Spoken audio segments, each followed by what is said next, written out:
And welcome everybody to the PCS Like a Pro show. I'm your host, Megan Harless, and I'm here today with Dan and Chuck from the International Association of Movers. And I have a feeling our conversation is going to be kind of heavy and long today, so we're just going to dive right into it. So if Dan, you can take a minute and introduce who you are, and then Chuck, when Dan gets done.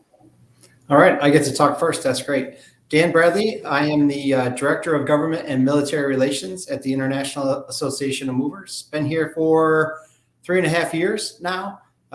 Prior to that, I was a Department of the Army civilian on the freight side at the Surface Deployment and Distribution Command for 8 years. And prior to that, I was a Air Force officer for 20 years in logistics and transportation. And my last job was the Director of Personal Property at Surface Deployment and Distribution Command, SDDC. Prior, now it's with the U.S. Transcom, but back in those days, SDDC had the program. So, and thanks for having me, and happy to be here. And I am Charles Chuck White. I am the president of the International Association of Movers. I have been with this organization for coming up on 18 years, the last 3 as the president of the organization. Dan and I got to know each other as I was formerly in his position.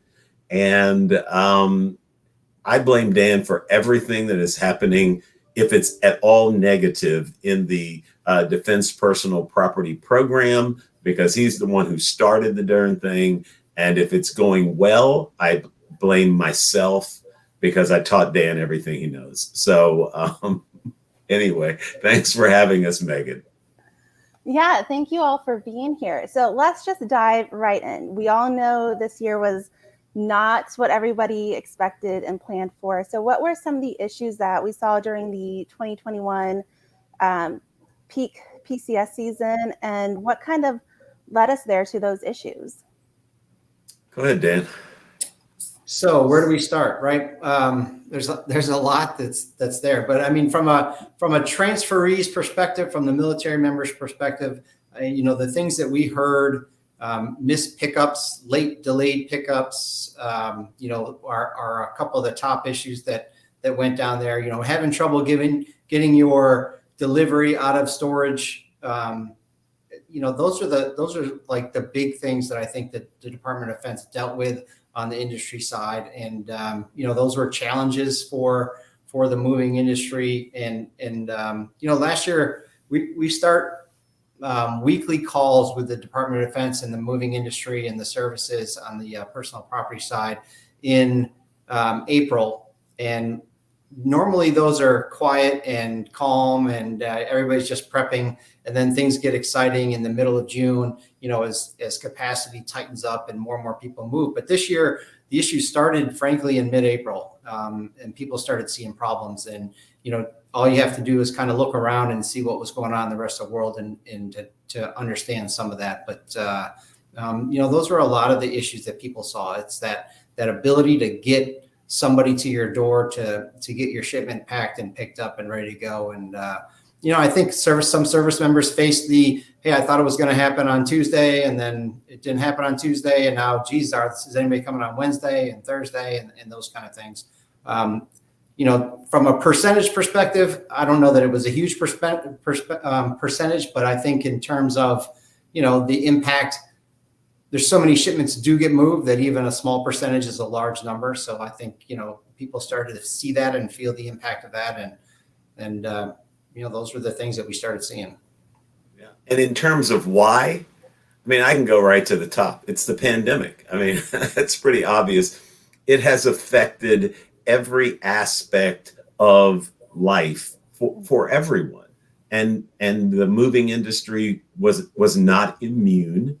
We were affected by rising costs. Right now, I just read a few days ago that the inflation is at the highest level it's been since 1982. So in 40 years, we haven't seen anything like this. So our costs have skyrocketed. Costs for wood that's used for crating, or wood that's used for boxes on international or what we call code 2 crated domestic shipments has skyrocketed. Drivers are the bane of our existence in the moving industry, trying to find somebody who can not only drive a tractor trailer, a CDL driver, but also has that ability to be the customer service representative when they walk into the house. They have to be able to maybe pack shipments. They have to be able to load shipments. They're just not a driver that pulls up to the grocery store, backs up to a dock, and sits there with their arms folded as the truck gets offloaded. So finding those people they are a significant commodity. And we're as a nation have a deficit of 100,000 plus drivers, commercial drivers. It's been a really tough year for us. And then the other thing, and everybody reads about this, the ability to find labor. The guys that walk into the house, that are doing the actual packing, that are doing the what we call lumping or humping of your goods out of your house to a truck. The cost for those individuals has skyrocketed, because you can go down to McDonald's and work and make $15, $17, $18 an hour. And now you're having to fight for those people, and they can say, I can push that cash register, or I can go pull that sofa off the third floor of the walk up and hump it down the stairs. So there are a lot of reasons that we have faced some what we call capacity issues this past summer. And I know we'll talk about it. I'm not sure that it's going to get much better in 2022. We spent a lot of time putting together a supply chain crisis video and information and articles on it. And really, when you think about it, the capacity concerns, right? There's capacity concerns in the summer in the moving industry for the DoD every year. I don't know that there's been a time where that wasn't a concern, where things get tight. That's the DoD tries to move about 40% of all their moves in a 3-month period or so, 3 or 4 month period. So it gets jammed up pretty easily. But when you have, the impact of COVID on top of that, and labor availability was already starting to become a problem pre-COVID. We were already talking to DoD about labor prior to that, and warning them that people were saying it's harder and harder to get people. It's harder to get those crews for the summertime, and drivers, as Chuck said, have always been, I shouldn't say always, but have long been a problem that people are aware of and struggle with. But the COVID stop of products coming into the country for a short period of time at the beginning, and then the re-ramp up right away, and everybody said, hey, we're short on toilet paper and everything else, and let's not have that happen again. And oh, by the way, Christmas is a few months off, and everybody started slamming products back into the country, which led to, if you want to talk to, what led to those issues, it's really that big, huge global supply chain problem that starts it all with congestion, with, too many containers, not enough trucks, not enough chassis. And if people don't know, chassis are the things that they put the containers on so that they can haul them out of the port, as a trailer. Chassis are still a problem. We talk about it all the time. It gets updated weekly, and people have chassis problems. And then it's the flow, to the rail. Let's get these containers out of here. Let's get them on rail. Let's get them moving. Okay, now rail's backed up. Hey, let's maybe switch over to truck because of that. Well, we already have truck problems, and that's not going to really help. And then the spot market for trucking, which is a market where, if you normally do your distribution and your supply with trucking via, I have a contract over here and I use these truckers and I go this process. And when that breaks down, people go to a spot market and just kind of find a truck, find somebody who's willing to take a shipment. Those are at historic highs because of the lack of trucks, the lack of trailers, the lack of drivers. And, it just kind of cycles on and on and on from there. And everything starts getting backed up, delayed, taking longer to get through places. And, that impacts anything that's moving, and your DoD household goods are moving right in that same kind of supply chain. That's particularly focused on the international market. I know people have been impacted that are moving internationally. And I would say particularly off of the West Coast to Korea, to Japan, areas in Asia, they have been dramatically impacted. And the supply chain almost ground to a screeching halt. We are part of that supply chain. And I mean, you just have to walk into your grocery store, you walk into the commissary, you see things missing from the shelf and you wonder why. You're ordering products and they're taking much longer to get to you if you are even able to access those products. We're all experiencing that every day. And those that are moving in the DoD internationally really had a difficult summer this summer. And Yeah. again, I can't make excuses for the moving industry, but we're not immune to all of the same issues that everyone faced. And some of this was totally outside of our control. But even those things internationally impact domestic, right? Because it still impacts whether you can get a driver, whether you can get a truck, whether you can get something into and out of a warehouse in a timely fashion.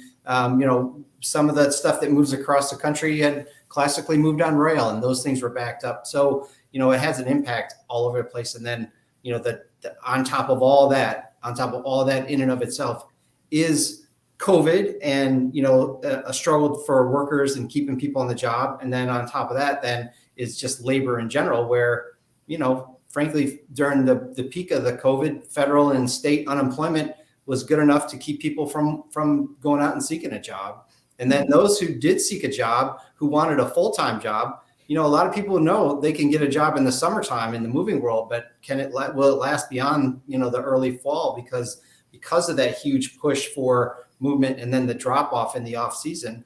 If I can go get a job full-time with a bonus and benefits at Amazon and things like that, will I do that and keep my job all year, or will I sign up and go to a moving company and potentially be, only a seasonal worker, only work during the summertime when the capacity is really hard? So labor becomes the key to all of it. Yeah, no, absolutely. I think you guys did a really great job in framing it that, the issues we saw, it wasn't just with moving our household goods from one location to another, but how it impacts everything. And I can tell you, I recently ordered something a couple weeks ago on Amazon. And it was supposed to be, 2-day Prime isn't really 2-day Prime anymore. It took about 13 days for it to get here. And it was coming from 9 hours away from me. I probably could have driven there, picked it up and driven home, but before it arrived at my door. What? Go to a store? Are you kidding me? It wasn't available near me. I had to order it, but it's those things, that all kind of impacted, as you said, laid into everything. So now that we've, heard about these issues and what led to them on the industry side of things, how were some of these issues being handled or possible solutions being looked at to kind of help fix the problems as they arose or as we predicted them as they came? Well, I think. Go ahead. All right. Well, I think many of these issues were outside of our control. That's first. But we've looked at these things as an industry, and we've tried some stopgap measures to be able to try to fill the holes that were made by the pandemic and the resulting supply chain crisis. To be brutally honest, that in my opinion, and we're doing some surveying of our members to really try to get an idea as to what the 2020 peak season is going to look like. I'm not optimistic. Again, labor and labor costs, inflation, and the resulting increase in material cost. You talked about ordering something on Amazon, your Prime, your big time. Well, all those Prime dollars are going into wages associated with commercial drivers. And Amazon has taken on a lot of the movement of their own supply chain versus going to the FedExes and the UPSs and having them move it on their behalf. So we are seeing a significant migration away from drivers in the household goods industry to the likes of Amazon and others.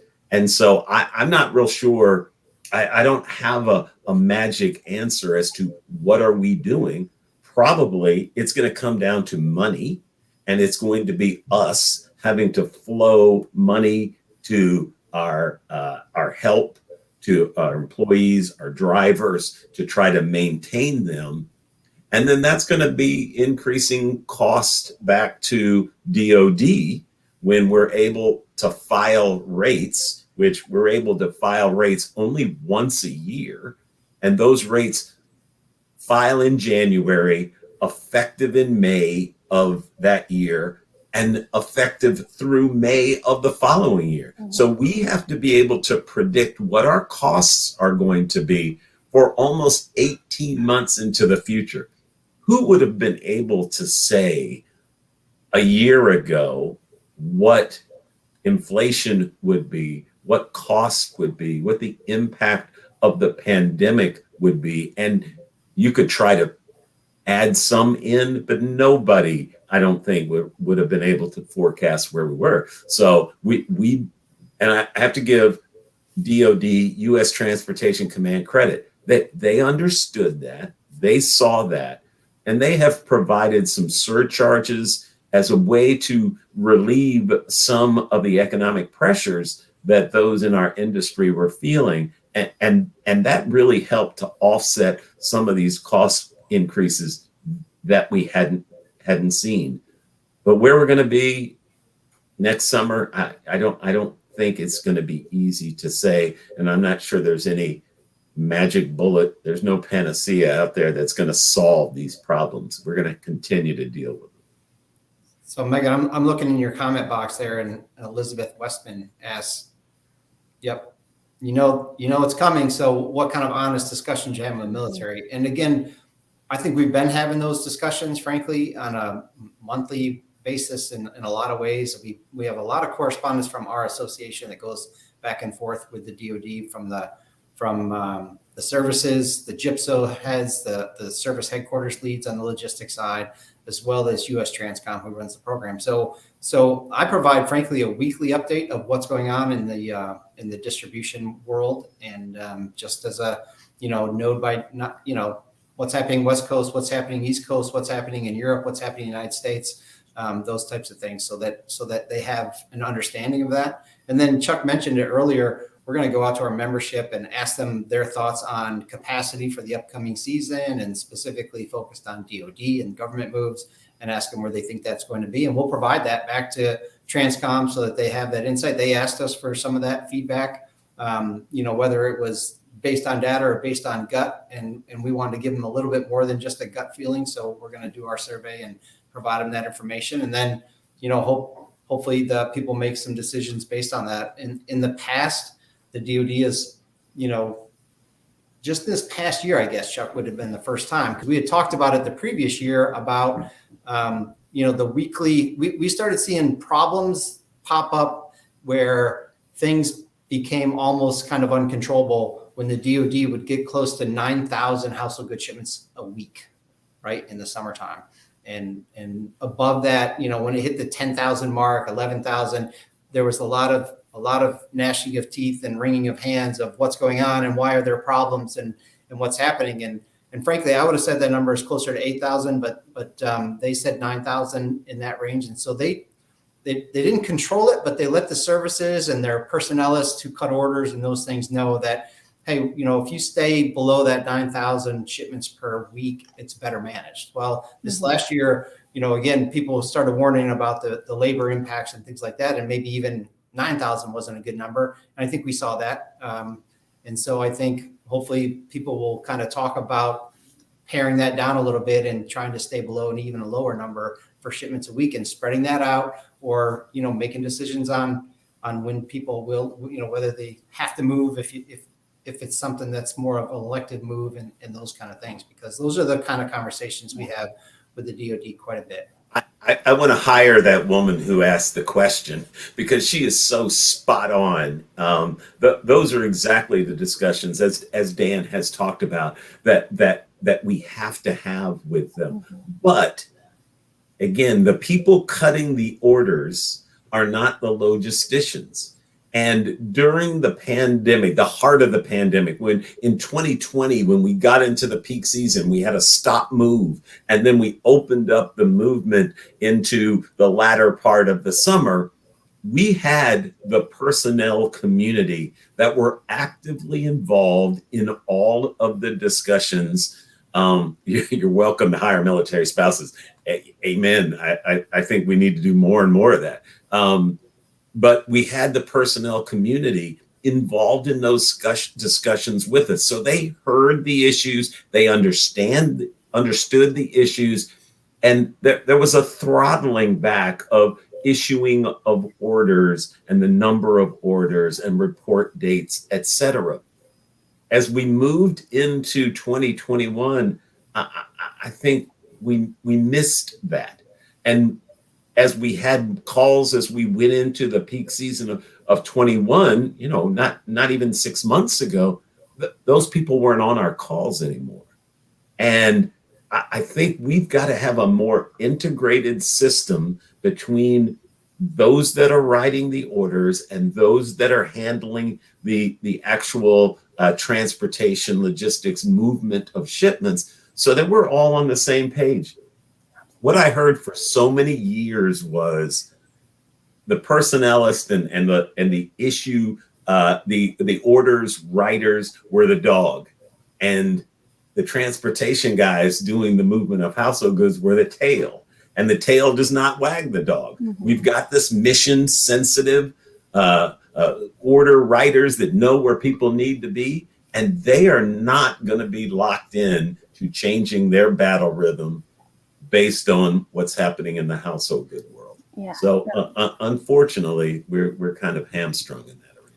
Yeah, that was a really great question, Elizabeth. And I'll tell you, on my side with the panels that I sit on, this is a common theme that we talk about pretty frequently, is about the number of orders that get issued with those report dates that need people to move within that end of May, beginning of July timeframe, and how we can spread that out. I know some services are getting better, trying to offer advanced reporting again and delayed reporting to give a little bit of leeway, that you don't necessarily have to move right during this week. You can move a week later if you want, to kind of help that some. But it is a very heavy topic that we discuss a lot, because I get, you have to move for a schoolhouse event that you have to do. You have to move. There's a change of command that's happening, but there are some positions that are not positions where you have to be there the very next day, and so there's ways that we can help spread it out, make that peak season go longer. But it's all about those folks that issue orders and give those report dates and how to get them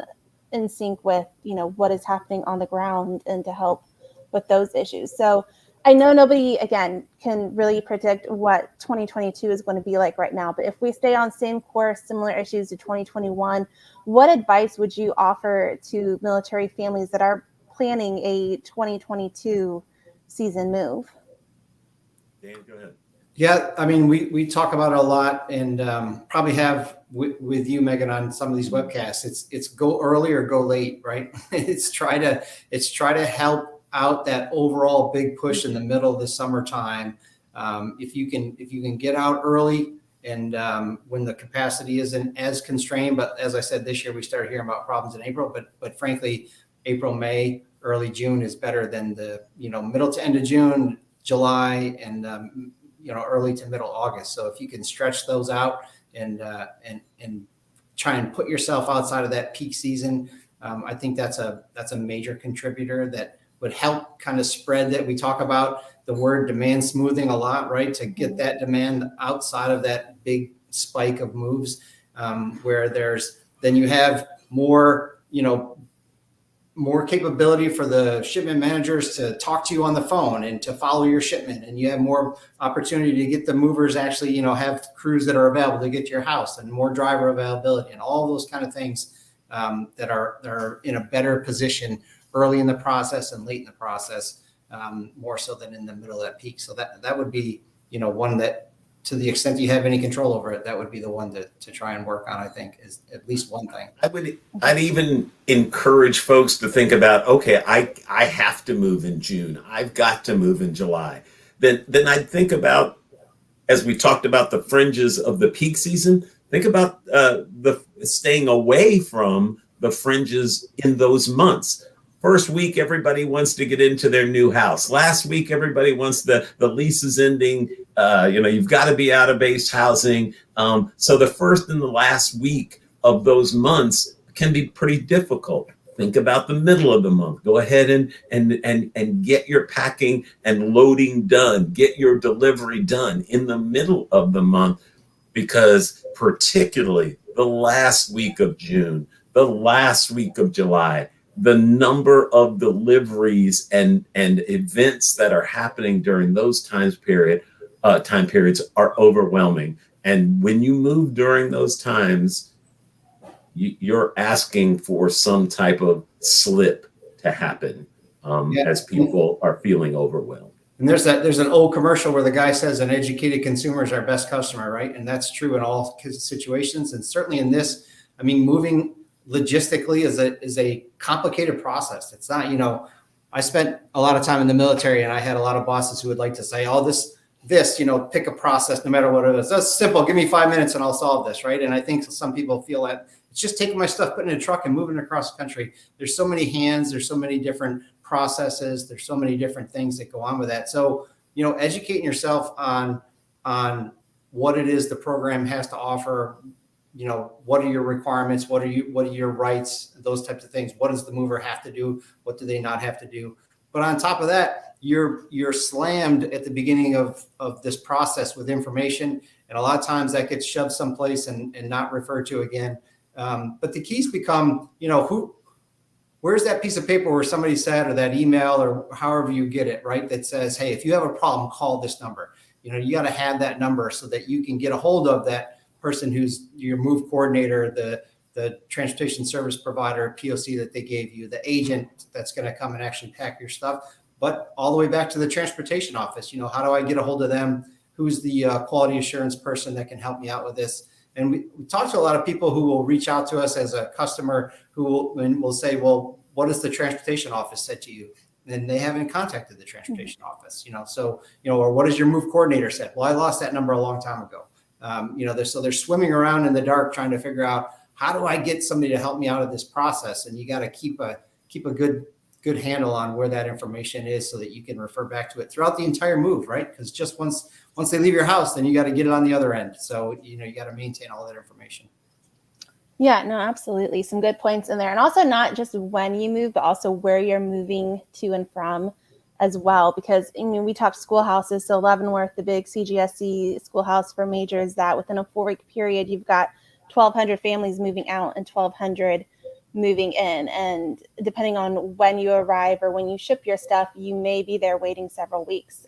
Same thing, Sergeant Major's Academy at Fort Bliss and some other locations. So it's always something to just consider, not only when you're moving, but where you're moving to, or where you're trying to move out of, and what else is happening in your area. And then the information stuff that you talked about, Dan, knowing who to contact and where to contact. So for those families that are watching and don't know, on DPS, there'll be a tab that says shipment management. And if you click that, it gives you who your TSP is, and it gives you contact info. So if you can't remember who your move coordinator was that called you and talked to you, you can call that number that's listed in DPS for your assigned TSP, and they can help get you in contact with your assigned move coordinator. And then on Military One Source, you can get the contact info for your local transportation office or for your GIPSO if you need to escalate it, as what places you can go to get help and assistance and questions answered through the process should they be needed. Megan, quick question for you. Yeah. There's been a movement away from what was termed move.mil, and a lot of the customer-facing information for the DoD personnel that are PCSing has transferred over to Military One Source. Is that well known? Has it been marketed well enough? Do people know where to go to find that resource? So I think Transcom did a good job trying to market it and let people know. I know those families that are in my specific PCS group are well versed in it and know, as we consistently drop the links and share about it and have the pinned announcements about it. As far as others that are not in my group or I'm not connected with, I'm not 100% sure what their education level is on it. I know for a time, if you went to move.mil, it forwarded to Military One Source into that page. I don't know if that forwarding is still going on or how long they plan to have that. But whenever, there's comments made in other groups that I'm in where people say, on move.mil, and I always say, well, that's transition now to Military One Source and help provide the links for that. Right. Because you still have to go there to access DPS. And so I think that's the big piece that folks use it for. Got it. Got it.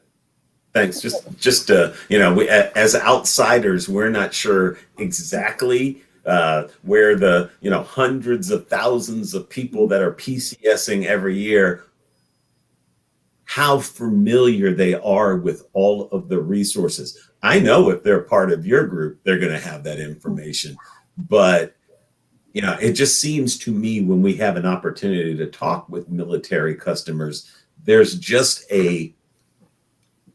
just so much information that I think they need that they're not able to get anymore. And with so much online counseling going on and the lack of that in-person touch that used to go on with the counseling and the communication between local PIPOs or PIPSOs or GIPSOs, I just wonder and have some concern about people, particularly first and second time individuals that are moving.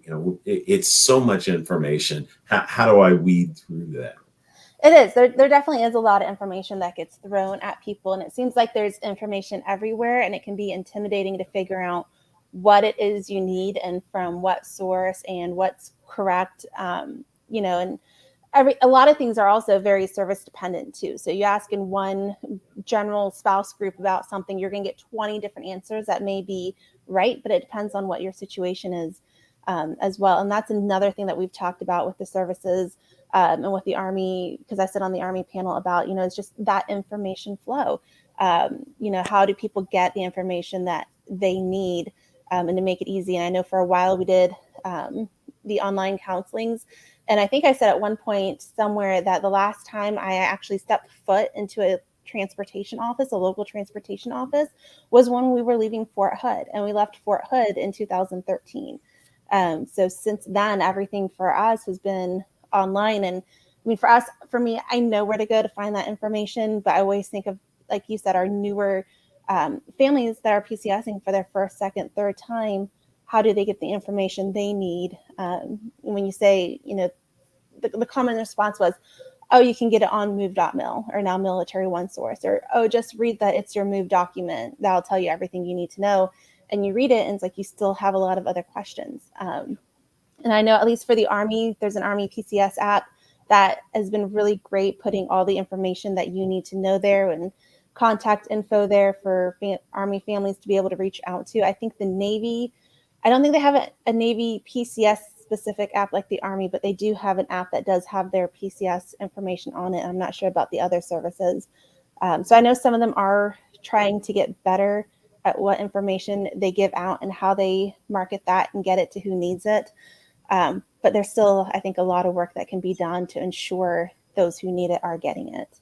Well, the Transcom, along with the DoD, was doing some counseling reform effort, right? That was one of their top things. Do you have any more? Do you know where they're at with that? I know that was something they are trying to be consistent with counseling.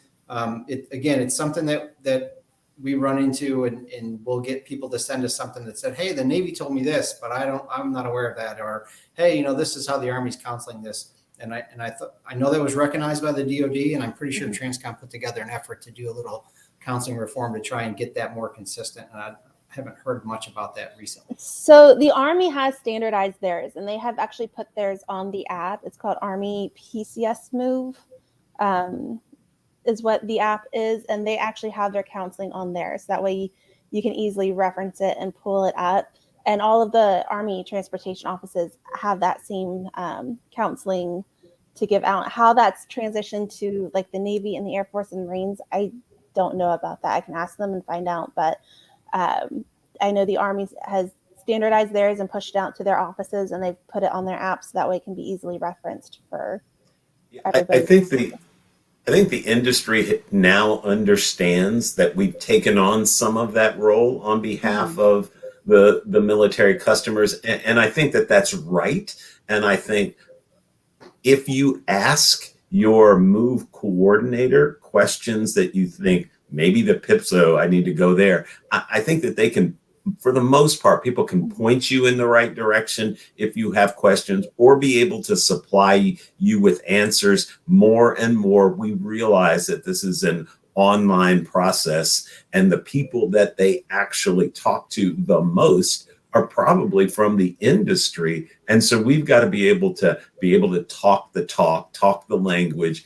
I mean, everything from entitlements to, whatever else may be on people's minds. And I think we've been forced to, as an industry, to educate ourselves and take on some of the role that the PIPSOs had done previously. I think the caution there, though, is knowing who that is, right? So your move coordinator is probably that person. The crew member, one of the crew members showing up at your door, is probably not overly versed in the program. And if they are, then, hats off to them, but it's the unusual person who is. So I think, again, we hear sometimes some frustration of, well, I asked this crew member and they had no idea. Probably because they might have been working a residential move the day before. They might have been moving some other type of corporate relocation the day before that. And now they're working a DoD move or maybe a GSA move in there. There's rules that are different. Those guys are there to pack your stuff for the most part. And yeah, they have a team lead, and that person needs to be smart enough to kind of go back to the move coordinator if they don't know. But knowing who the right person is to ask and knowing who you're dealing with is important on that. Because like Chuck said, I think a lot of the move coordinators have gotten pretty smart on that, certainly in the larger organizations, and they focus on those things. But you ask the wrong person, you're not going to get the help that you want. And actually, if I could, I'd just go back to the comment that Elizabeth Westman had, which is you're welcome to hire military spouses. And I would tell you, people do that. There are moving companies who do that and look for those people. And no question. Again, sometimes we get a comment of, oh, well, these people don't even care. Well, really, a lot of these moving companies have former DoD members in them and help them kind of understand the language, understand the what's going on with the service member themselves, and a lot of them hire spouses or former military members, and so they are out there, and they're people who give insight to those companies, so they can have an idea of kind of what you're going through and try and help sort through that. So that does happen to some extent. It can certainly happen more, but people do like to hire former military people or their spouses to do some of this work. Yeah, and I think communication is always a big topic and a big pain point, I think, on all sides. And I know that's been something that a lot of families have expressed over the recent years. And I think industry has seen some of that. And I think DoD has realized as well from their side that communication is a big issue. And while everyone tries to work on the communication they can impact, I think DoD has gotten a little better of realizing like they have to do some communication down to the families as well. But to your point, Dan, of knowing who to contact and, who knows the answer. I think one of the big heartaches for the military from the family side that comes from that is that it feels like there's so many people involved in our move that we get those emails from DPS that say your TSP is assigned to company A, and then at the bottom, it's a signature block of company B, and then a truck shows up and it's got a different name on the truck. And so it's just like, which of these companies am I supposed to contact to, get the help from? And so you contact, the people at the door, they showed up with that truck and they're just like, oh, well, we're not coordinating. We're just here to pick it up. I can't help you with that. And then, it's trying to figure out who of those companies you're supposed to contact, and just how that piece of the communication coming down from who is assigned our move just gets very confusing on the family side if you don't know how the process is laid out and know who it is you're supposed to. Yeah, and it's, communication, the DoD hits it with industry all the time, as well they should. And frankly, when there are failures, a lot of time it comes back to that communication piece. So certainly something that everybody on the moving industry side can continue to improve. I think plenty have taken a number of steps to kind of improve that process. I think people have recognized that as something that, hey, if I don't communicate, geez, am I going to be blasted social media or, local news agency and some of those kind of things that don't go well and frankly aren't even always that accurate. But it is what it is. And the communication piece is important. And, the DOD just had that message on the last mover call that they did that just said, look, a lot of what ends up in a congressional or ends up on media, what we find is that it's a communication issue that somebody can't get through to communicate who they need to, or they're getting the wrong information, those kind of things. So yeah, it's something that we talk about as an association back to our members as well. We pass that message from the DOD on to our members, and you got to have a process set up that you can effectively communicate. But labor is a problem, right? I mean, now if I normally would handle 10 moves, but now I'm handling 15 as a move coordinator because we can't get somebody sitting next to me to help with that job. That's all going to have an impact. Yeah, and I think it's one of those things too that, when we try to reach out to our move coordinator or somebody that we know there are times that you may not have the answer, you may have to go research something and find something, but at least saying, I don't know, let me find out and get back to you, or at least responding to an email of, like, I acknowledge this, I'll respond when I have a better answer for you kind of deal, I think can go a long way to helping, those communication issues with families, rather than just nobody picking up a phone, nobody returning an email, nobody, getting back with a response or whatever, even if it's, just some sort of contact to let us know that you acknowledge our question or the issue and you're trying to find out, I think can go a long way to just helping families have some more peace of mind in that process. Yeah, no question about it. Communication, again, you guys have said it and said it better than I can. But one of the things that the association has done, and it's so funny. I work in the association world, have coming up on a couple of decades here pretty soon, and people.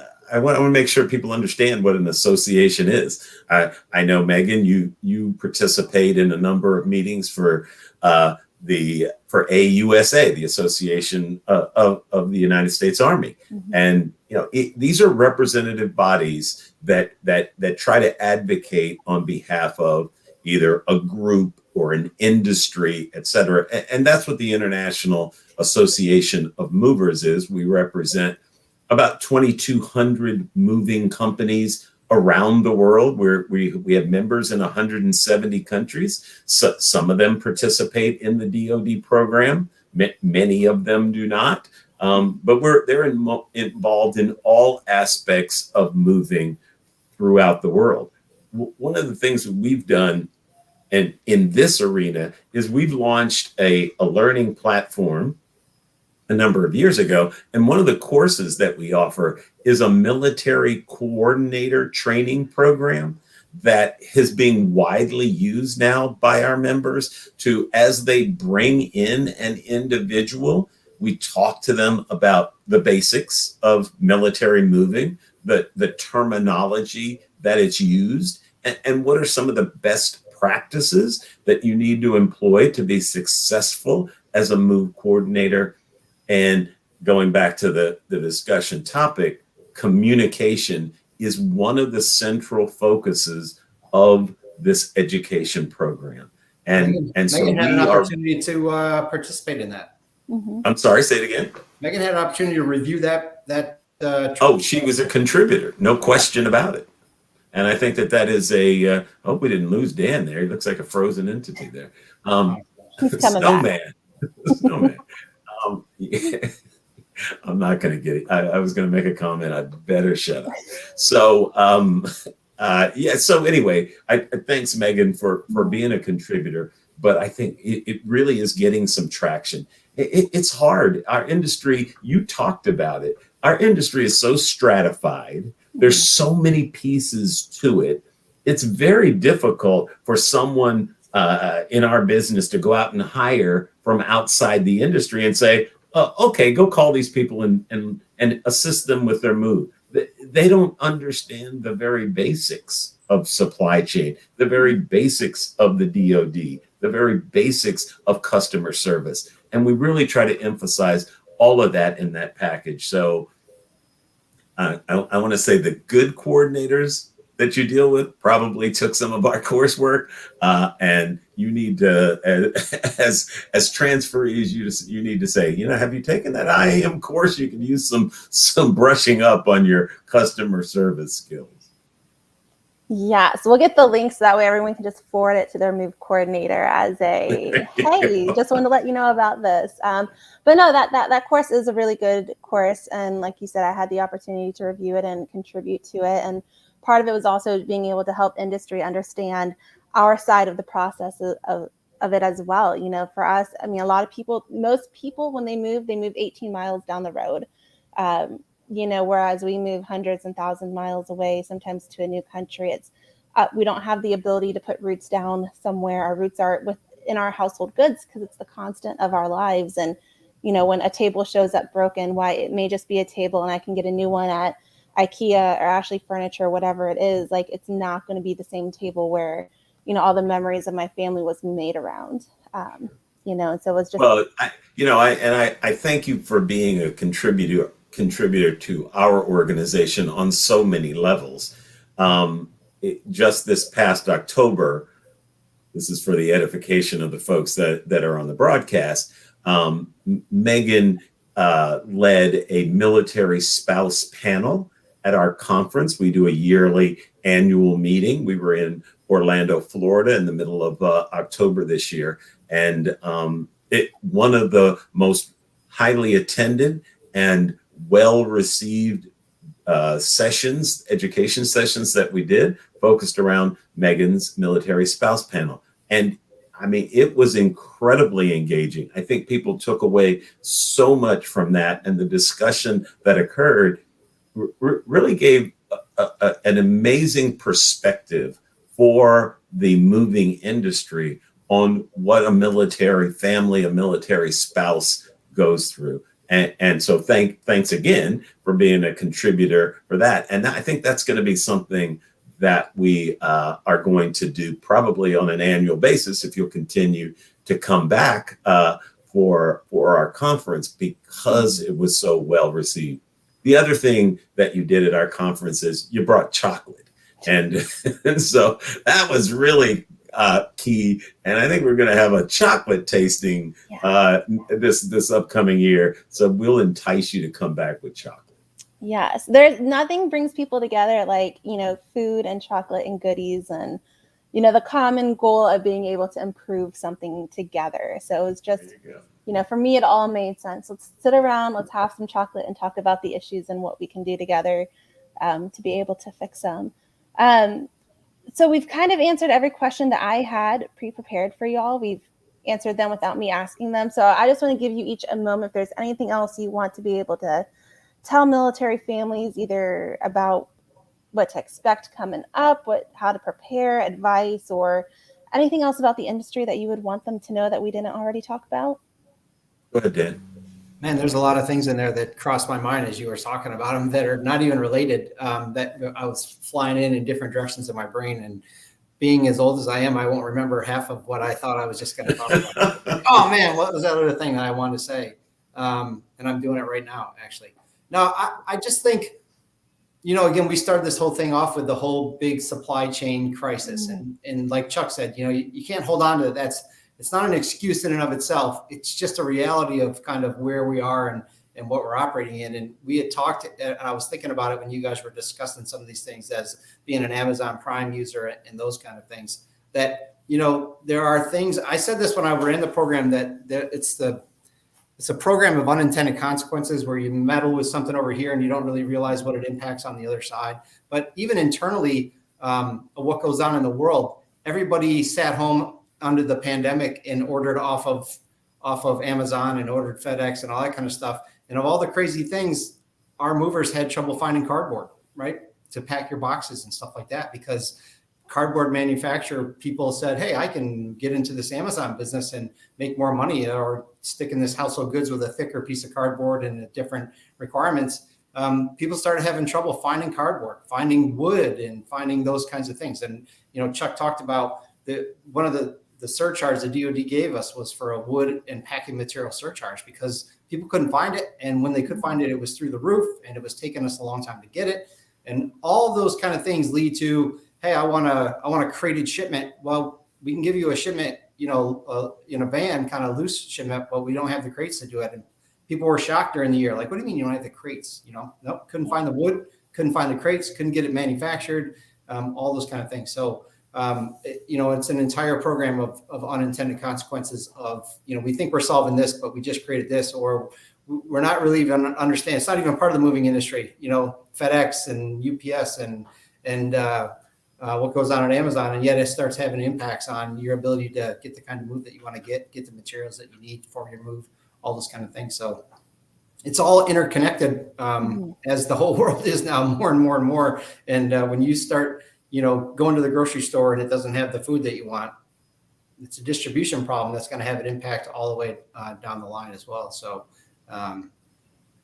those are things that cross my mind. I'm going to jump into, Dan may cringe when I say this. There's a 3-letter acronym out there that is looming on every mover's mind, and that's GHC, the Global Household Goods Contract. This has gone through a lot of machinations here over the last few years, with a contract awarded just fairly recently. It is now under protest again. And I'm a bit torn in both directions. Can this concept of moving away from multiple contracted service providers to a single contractor, can it be successful? I've been torn, and our organization has pushed back against the concept since the beginning. But I'm torn now. Can it work? I think it can. I really do. What concerns me moving forward, and that I'd ask your listeners, your viewers, to keep in mind, is the transition in this process. Don't know what's going to happen with a protest. Don't know if some type of legal action in federal court may take place to stop the award and make hopefully for some, make the process start all over again. But what concerns me most is, and people need to educate themselves, because in the end, it's going to be the military family, the military transferees that are going to feel the either positive or negative effects of this. We have a difficult enough time running one program. It's the largest moving program in the world. Some say that it is 20 to 25% of the worldwide moving capacity. And when we start running 2 programs in transition side by side, getting to the other side of it, we may be okay. But am I moving under DP3? Am I moving under the Global Household Good contracts? What are the requirements that I have to move under this one? What's the requirements that I move under that one? Who do I contact in this environment? Why did my next door neighbor move under one program and I'm moving under this other program? And it's going to transition over a number of months on the domestic part of the program, the U.S. piece of the program, and then it's going to then have another lag, and then they will roll in the international program in the same way. Once this program starts, the transition is what scares me. Once we get all in, I think there'll be a lot of lessons learned. I think there'll be improvements that may come to bear. But wow, I would just tell your listeners, buckle up and be prepared for what I think is going to be a pretty wild ride as we transition from one program to another. Yeah, it's definitely going to be interesting to see how everything plays out with it. I know I've had several folks reach out and ask, how does the military community kind of feel about the whole GHC? And right now, I think folks are kind of torn. It's kind of split a little bit. Some folks are on one side thinking, like anything is better than what we have now. So surely it's got to be, the best thing ever. And there's other folks, like me, that are a little bit hesitant about it, a little concerned that, we're putting all of our eggs in one basket for this program.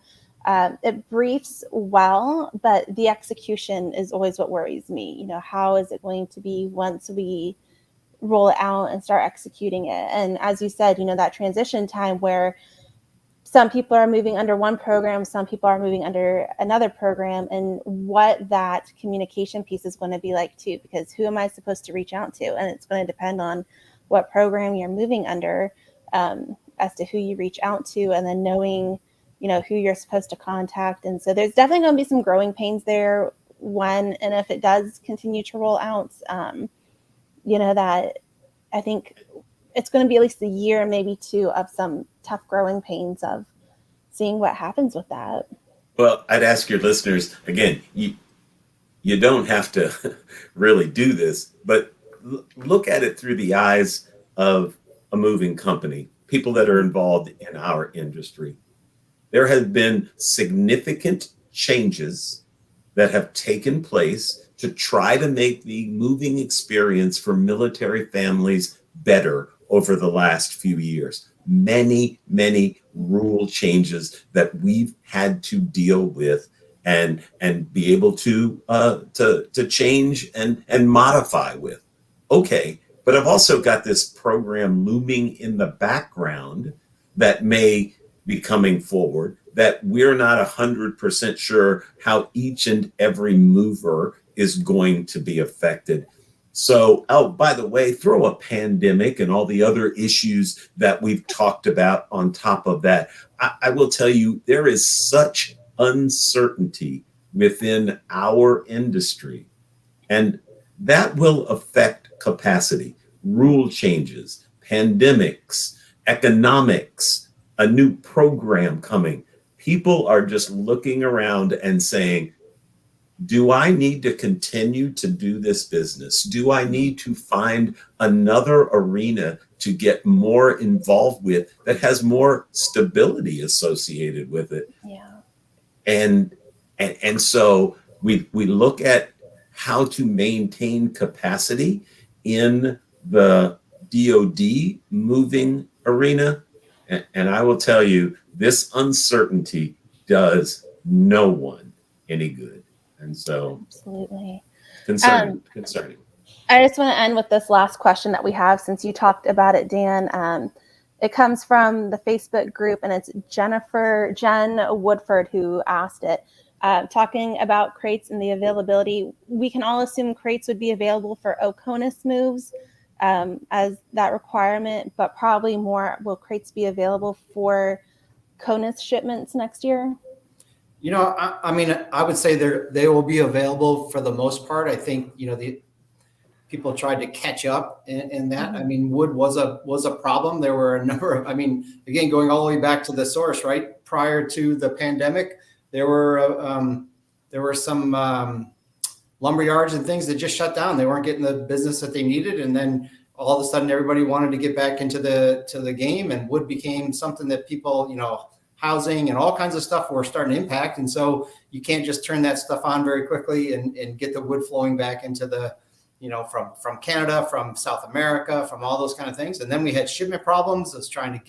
We were told about, a crew with a whole huge load of wood on it coming from South America that the crew bailed out under COVID, and the ship was kind of stranded. And now there's, people who would put in orders for wood, you can't get wood. Crazy stuff, really, stuff that we just don't think of because we feel like we can always go to Home Depot and buy some wood and it's not a big deal. I think those things are recovering. I think the cost of it is the biggest issue, and what people are going to have to try to pay for. And again, the DoD right now is given a surcharge because of the volatility of it. It's up, it's down. it's higher than ever. Then it comes down a little bit, and now we have our supporters in the industry who will tell you that they see 2022 continuing to rise in those areas. So I think availability is probably better than that pinch that happened prior to last year. I think the costs are still going to be problematic, and that'll make some movers will, what we call blackout. They'll black out doing a crated domestic shipment and just say, I don't have that capability. And that's what happened last year. We would get on the calls with the DoD on a weekly basis, and they would say, hey, we can't get a domestic crated shipment. Everybody's blacking out. I'm like, well, there you go. I mean, they're not going to lose. They're losing money a lot of times on some of these shipments anyway, and they're not going to continue to do it, purposefully because they know what's going on in the wood market. So I think it could be problematic. I think the wood's probably available. I think it's probably expensive, and you just have to decide whether or not people want to, movers are going to black out on that and just say they don't have that code 2 capability, which is a crated domestic shipment.